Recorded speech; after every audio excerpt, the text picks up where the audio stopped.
Que amanhã venha depressa e a noite desça devagar. É um dos maiores nomes da música portuguesa e autor de músicas que atravessam gerações. É o Pedro Abrunhosa e acaba de lançar o seu mais recente trabalho discográfico, o Inverbo. Pedro Abrunhosa, muito obrigada desde já por esta entrevista. Começo justamente por lhe perguntar que significa Inverbo? Inverbo é um neologismo, uma palavra que não existe, não é? Passou a existir agora. E que eu tenho uma grande reverência pela palavra. A palavra não existe na natureza. E a palavra foi uma invenção da humanidade, uma criação da humanidade ao longo de milénios para se entender. E nós vivemos numa época em que a palavra, em muitos casos, está a ser utilizada para agredir, para dividir, para polarizar. E eu quis fazer um disco que fosse essa homenagem à origem da palavra, que é também a palavra poética, é a palavra da oração, é a palavra do Evangelho segundo São João, no princípio era o verbo, e portanto é uma homenagem àquilo que eu acho que mais importante existe na nossa civilização. E por falar em religião, eu não posso deixar de lhe perguntar porquê que foi conversar com o cardeal Dom Tolentino de Mendonça justamente antes de lançar este álbum? Tem algum simbolismo esta conversa? Bom, o cardeal Tolentino de Mendonça é também poeta. Não é? É um grande poeta, talvez dos maiores poetas contemporâneos. Apesar de agnóstico, eu fui convidado pelo Papa Francisco para participar numa conversa um ano antes dele morrer. E fui com a Maria João Pires, a grande pianista Maria João Pires. Fomos a Roma falar exatamente sobre isto, sobre a importância da palavra, a importância da poesia, a importância da religião, a importância do silêncio, a importância de regressarmos ao tempo da literatura, dos livros, ao tempo do tempo, em que havia tempo para se estar, por exemplo, numa lareira a conversar com a família, a contar histórias. E esse tempo todo parece estar a fugir para os telemóveis, para as redes sociais. E é precisamente por isso, para apelar à fruição do tempo, que fez músicas mais longas neste disco? A fruição do tempo é uma expressão sua lindíssima. Fruir o tempo. Não é? Que coisa mais maravilhosa existe na vida senão fruir o tempo? E nós, que somos pais, que somos mães, que somos netos e filhos, se olharmos bem à nossa volta, a coisa mais importante que temos é o tempo de fruir com as pessoas que estão cá. E eu acrescentaria que estão cá ainda. Se reparar as lombadas dos livros que nós temos em casa, que são cada vez menos, aquelas lombadas significam histórias que nós não vamos poder viver. Nós não vamos poder ser os personagens dos livros do Eça de Queiroz, não vamos poder ser os personagens dos livros do Dostoiévski, não vamos poder ser da Agostina Bessa Luís, etc, etc. Mas esses autores escreveram aquelas histórias que se tornaram clássicos e por alguma razão são clássicos. E são histórias onde nós podemos mergulhar, empatizar com os personagens ou antipatizar com os personagens, mas sobretudo que nos vão emocionar. Mas é necessário tempo. E esse tipo de fruição do tempo e de empatia com a narrativa longa, que se lê em 10 páginas num dia, no outro 20, depois não se lê nada, depois no dia a seguir lê-se mais 5, depois mais 40. Mas há uma curva. E de repente nós estamos lá dentro, fazemos parte. Aliás, foi agora descoberto que a leitura da ficção permite ao cérebro não só imaginar, como viajar e percorrer. Existe quase uma locomoção do cérebro por aqueles sítios e por aquelas aventuras. E este tipo de fruição, uma vez mais, não existe nas redes sociais, porque são 3 segundos, 2 segundos, 4 segundos, 5 segundos, e é impossível criar empatia, é impossível criar afinidade, mas é possível criar antipatia. As redes sociais são o maior estímulo à antipatia. Por isso as minhas canções são longas, porque eu não tenho tempo para 2 segundos. Tenho tempo para 3 minutos, 5 minutos, 8 minutos de música. E é isso que eu gostava que as pessoas usufruíssem. Há pouco falávamos do facto, o próprio Pedro Abrunhosa disse que era agnóstico. Eu gostava então de lhe perguntar qual é a relação que tem com o cristianismo, porque tem músicas suas em que fala com Deus. Costuma usar o vocativo tu, é um denominador comum em muitas canções suas, do seu repertório, mas há algumas em que fala mesmo com Deus, diz: meu Deus. Qual é essa relação que tem com Deus? Ser agnóstico, portanto, viver na dúvida, não significa que não se perfile numa ética ou numa filosofia. E a filosofia cristã, e sobretudo a ética cristã, é uma ética que me diz muito, porque é uma ética de paz, de solidariedade. E a palavra de Cristo na Bíblia não é para o cidadão comum como nós hoje o conhecemos. O cidadão comum como nós hoje o conhecemos, o pequeno burguês, o comerciante, era uma elite. Abaixo dessa elite que nós hoje consideraríamos classe média baixa, havia os escravos. E quando Cristo promete aos escravos: vosso é o reino de Deus, todos os homens são iguais, todos os homens têm direito à sua dignidade. Esta palavra cristã é uma palavra profundamente revolucionária. E, portanto, eu tenho uma grande afinidade com esta ética, que é uma ética de igualdade. E é uma ética da prática do bem. Portanto, esta filosofia cristã, se nós a adaptarmos aos dias de hoje, ao século XXI, perante os imigrantes, perante os mais pobres, os fracos, os vulneráveis, aqueles que necessitam de serviços continuados de saúde, os velhos, é uma palavra que tem que ser aderida por nós. Nós temos que aderir a essa palavra, a palavra cristã. Portanto, eu sou cristão porque fui educado numa sociedade cristã, que é a melhor das filosofias religiosas. A minha relação com Deus, eu tenho dúvidas, porque sou agnóstico, num Deus que promete a ressurreição da carne, por exemplo. E aí entramos já numa discussão teológica, se quiser. Mas é algo que me custa acreditar, na ressurreição da carne. Logo, sou agnóstico. Deverias vir salvar-me, em vez de fios de ouro fogo, trazeres o mundo novo ao peito. E se não acredita na ressurreição, em que é que consiste a salvação para si?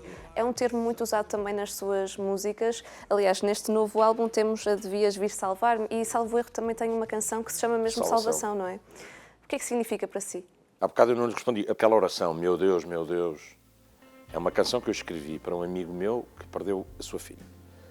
Os meus pais perderam um filho e eu sei o que isso é. E esse meu amigo é profundamente crente. A minha mãe também era. Meu Deus, o que se esconde atrás da porta, o seu beijo prometido, ou os sinos da revolta. Eu escrevo a canção colocando-me na pele deles, não é? Porque é realmente um ato de salvação interior, acreditar em alguém que nos vai ajudar no momento em que o inefável, o inominável acontece, o terrível acontece. Repare que não há uma palavra que designe um pai que perde um filho, uma mãe que perde um filho. Não existe. Um órfão, um filho que perde um pai, um viúvo, um marido que perde a sua mulher, ou vice-versa. Mas para um pai que perde um filho não existe. E ainda bem que não existe.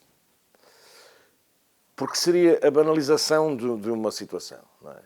A palavra salvação, no meu vocabulário, se quiser, é uma salvação em vida. Eu acho que é importante que nós nos salvemos em vida. Não esperar pelo fim do tempo para nos salvarmos perante um padre que nos vem dar um crucifixo a beijar, como acontecia muito na Idade Média e durante toda a tradição europeia e ocidental.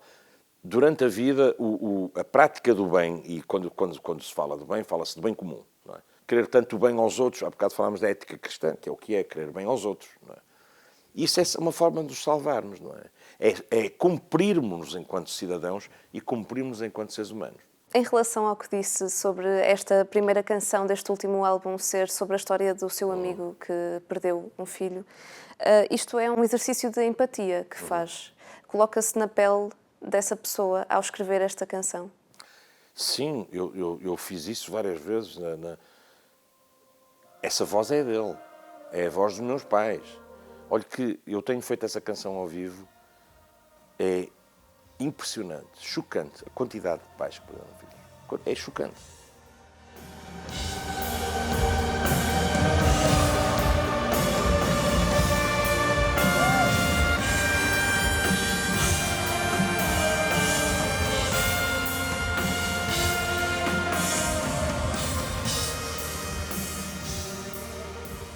E, portanto, eu coloco na pele de um deles. Mas o autor que escreve desta forma não tem outra opção, senão entender a dor alheia e tentar metaforizá-la, alegorizá-la, não é? Porque a canção não fala em nenhuma morte, não fala em nada. Eu fiz isso com a Balada de Gisberta, por exemplo, uma canção de uma transexual brasileira assassinada no Porto por ódio, mais nada. Eu escrevi a canção como se fosse ela. Mulher brasileira, portadora de HIV, prostituta, sem abrigo, transexual. E a canção é na primeira pessoa. Perdi-me do nome, hoje podes chamar-me de tua. Não é? Mas é isso que eu gosto de fazer, meter-me na pele dessas pessoas, como de resto escrevi neste disco. Oxalá o meu vestido ainda se lembre de mim. Uma história de uma cidadã negra a quem foi impedida a compra de um vestido nos anos 60, 50, 60, e que depois, ao fim de 70 anos, as filhas deram-lhe um vestido idêntico. E ela voltou a casar na mesma igreja, com o mesmo homem. Uma história linda, trágica e simultaneamente com um final feliz. E também escrevi no feminino. Aliás, eu escrevo muito na voz de outras pessoas. Mãe negra, oxalá o meu vestido ainda se lembre de mim. Aconteceu-me isso também. Havia um personagem em Lisboa que era o Senhor do Adeus. O Senhor do Adeus era um cidadão, um homem, que estava na praça de Saldanha a dizer adeus aos carros. 1 ano, 2 anos, 3 anos, 20 anos, 30 anos. À noite e à tarde dizia adeus aos carros. E a população de Lisboa, ou aquela que chegava, como era o meu caso, habituou-se àquela personagem e dizia-lhe adeus e buzinava, fazia-lhe sinal de luzes. Era uma pessoa de uma simplicidade, de uma beleza. Eu nunca falei com ele. Era o Senhor do Adeus. Um dia ele desapareceu. E aquela figura começou-me a fazer falta 1 dia, 2 dias, ao fim de um mês. Será que ele morreu? E fui realmente investigar, ele tinha morrido. E eu escrevi-lhe uma canção, que é o Senhor do Adeus. Ora, também li no jornal que ele tinha morrido. Este tipo de canção, para já são personagens poéticas. Repare, a Gisberta morre. Existe uma poesia trágica naquela morte. Não é? Esta situação da cidadã negra, existe algo de poético ali. E este Senhor do Adeus, que está no Saldanha, que eu chamo o Príncipe Feliz de Saldanha. O Príncipe Feliz é uma figura do Oscar Wilde, que é uma estátua que está numa praça e que, a história é lindíssima, e que vai distribuindo a sua carapaça de cobre e ouro pelos cidadãos pobres, um trato que ele faz com uma andorinha. E a andorinha vai-lhe arrancando pedaços até ele ficar completamente sem nenhuma cobertura e depois acaba por ser demolido. E este Príncipe Feliz de Saldanha é um instigador, como a Gisberta, como outros, um instigador de histórias, porque instigam-me a escrever, provocam-me a escrita. Não é? E eu leio muitas destas histórias dos locais, dos jornais. É por isso que ver programas que eu tenho visto no canal, Conta Lá, de pessoas. Essas pessoas é que me comovem a fazer coisas, não é? A escrever, de artesãos que vivem rodeados de campânulas de guitarra em Braga e que cavam aquilo, ou no Alentejo, ou a fazer esse tipo de situação, da demonstração do cidadão local, ou então a pequenina história trágica também. Todos nós trazemos uma canção dentro.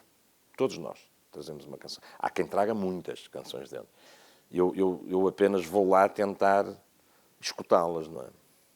Não posso deixar de lhe perguntar, Pedro Abrunhosa, este álbum é mais intimista, mais reflexivo, mais melancólico até. Diria que, a partir do espiritual, abriu um novo capítulo da sua carreira. Quando se abre um capítulo, também se fecha. Sim, é um álbum que é uma continuidade espiritual, que é mais profundo, mais interior.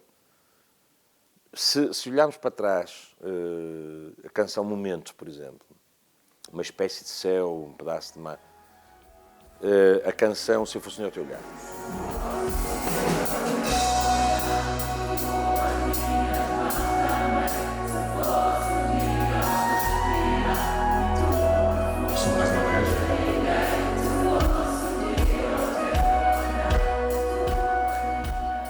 sangue fermenta e torna os dedos de papel, essa luz dormente. Ou mesmo Tudo que eu te dou, do primeiro disco lá atrás, que são canções interiores, não é? São canções de alguma contenção. Diferentes do Não Posso Mais, diferentes do Fazer o que foi feito, diferentes. Mas são dois paixão também. Sim, sim. Paixão absoluta. Mas são dois universos que existem em todos nós. São um universo da contenção, um universo e um universo da loucura. Nós temos os dois juntos, eles vivem dentro de nós. Soltá-los é a melhor forma de pouparmos dinheiro no psiquiatra. E, portanto, este capítulo que eu abro com o espiritual e que fecho, ou que quero fechar com o inverbo, este capítulo terá um fim. Porque eu também sou fascinado pelo balanço, pela festa, pela irreverência, por essa tal loucura de que falava.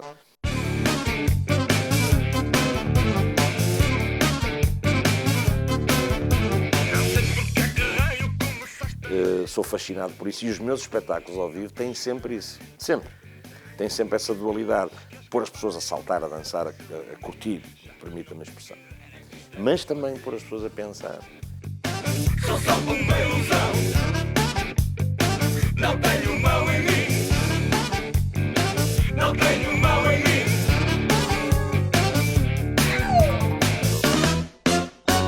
Podemos esperar um plot twist no futuro, então? Nenhuma porta está fechada. Quer dizer, o facto de eu fazer músicas agora um bocadinho mais interiores não quer de todo dizer que vá continuar a fazê-las e que não use as tecnologias e os computadores, como de resto eu utilizei já desde o primeiro disco. Voltando aqui ao novo álbum, a capa.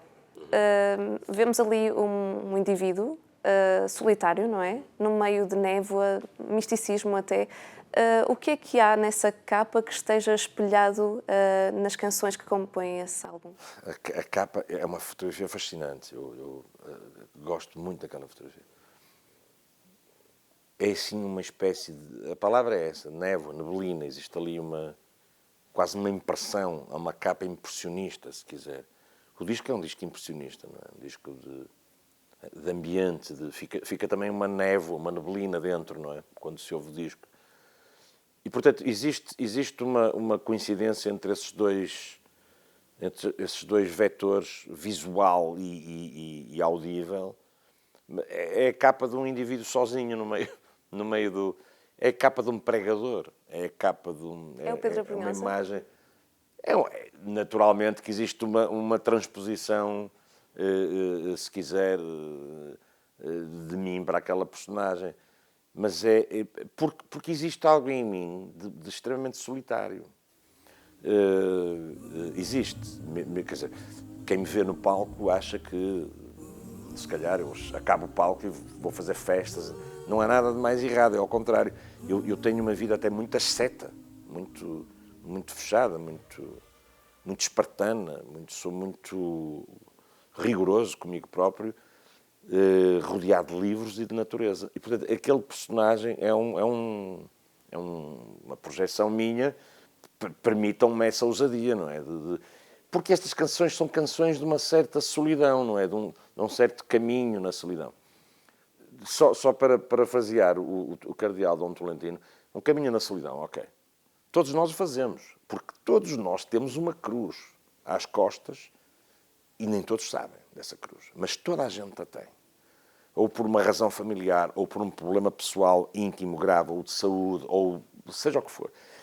Aquelas pessoas que vêm ter connosco e que exibem a maior alegria têm uma cruz. Mesmo aqueles que nos insultam nas redes sociais têm uma cruz. E, portanto, perceber que todos nós somos um caminho sozinho, que se cumpre melhor em comunidade, como é óbvio, e se cumpre melhor com o auxílio de alguns instrumentos, nomeadamente a música, a arte, etc. Já falamos sobre isso, a religião, etc. Mas todos nós somos um caminho sozinho. Não é?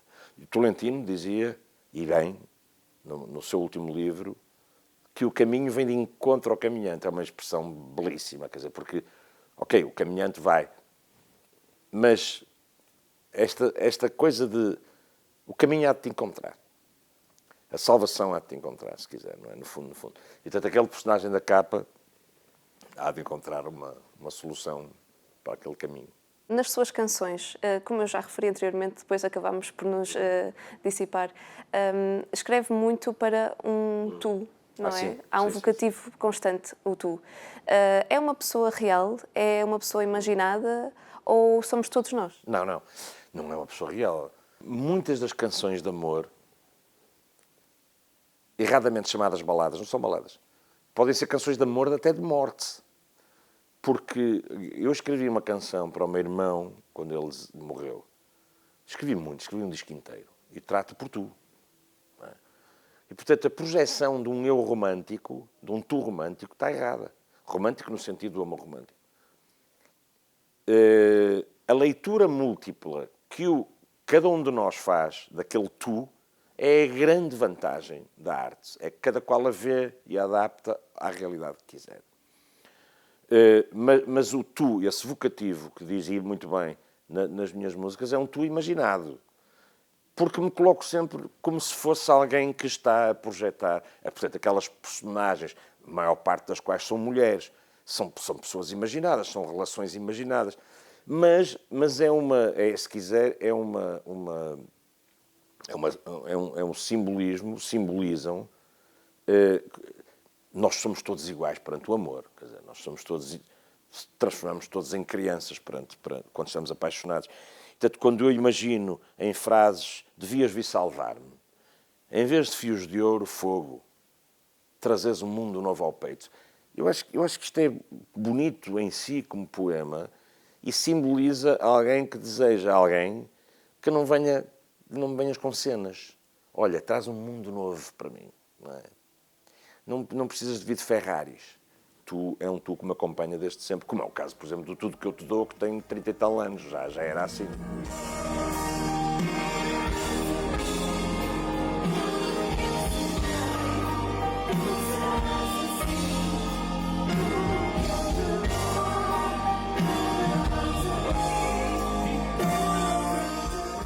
Pedro Brunhosa, 3 palavras para definir este novo álbum.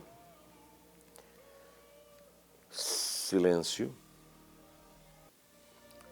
profundo, rebelde. Muito obrigada, Pedro Brunhosa. Foi um gosto. Estivemos aqui a dissecar este novo álbum, o Inverbo. Já está disponível e contém 11 canções que apelam então à fruição do tempo e também da poesia. Muito obrigada uma vez mais, Pedro Brunhosa.